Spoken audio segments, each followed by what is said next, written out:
Hi అండి. నిన్న మా ఊర్లో వర్షం అయితే దంచి కొట్టింది. మామూలుగా పడలేదు.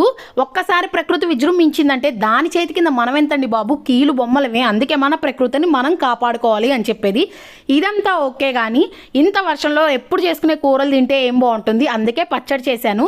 ఏం పచ్చడి అనుకుంటున్నారా? దీన్ని మేము మినపబేళ్ళ పచ్చడి అంటామండి. ఫస్ట్ మినపగుళ్ళని చిన్న మంట మీద దూరగా వేయించుకోవాలి. ఆ తర్వాత ఎండుమిర్చి కూడా వేసుకొని వేయించుకున్న తర్వాత ఒక స్పూన్ ధనియాలు, పావు స్పూన్ జీలకర్ర, కొద్దిగా మెంతులు కూడా వేసుకొని ఎర్రగా వచ్చేంత వరకు వేయించుకున్న తర్వాత దీన్ని ప్లేట్లోకి తీసుకొని చల్లార్చుకోవాలి. ఇప్పుడు మిక్సీ జార్లోకి కళ్ళుప్పు, మనం వేయించుకున్నవన్నీ కూడా వేసేసుకొని నానపెట్టిన చింతపండు, వెల్లుల్లి రేకులు వేసుకొని బరకగా మిక్సీ పట్టుకోవాలి. ఇప్పుడేముంది, ఇంకా పోపు పెట్టేసుకోవడమే. వేడివేడి అన్నంలో నెయ్యి వేసుకొని తినేయండి, ఎక్సలెంట్గా ఉంటుంది. సరే, దుర్గమ్మ తల్లి తొందరగా కరుణించాలి. వరదల్లో ఎవరైతే చిక్కుకున్నారో వాళ్ళందరూ సురక్షితంగా బయటికి రావాలని చెప్పి అమ్మవారిని మరీ ప్రార్థించుకుందాము. అందరూ ఆరోగ్యంగా ఉండాలి. Bye bye.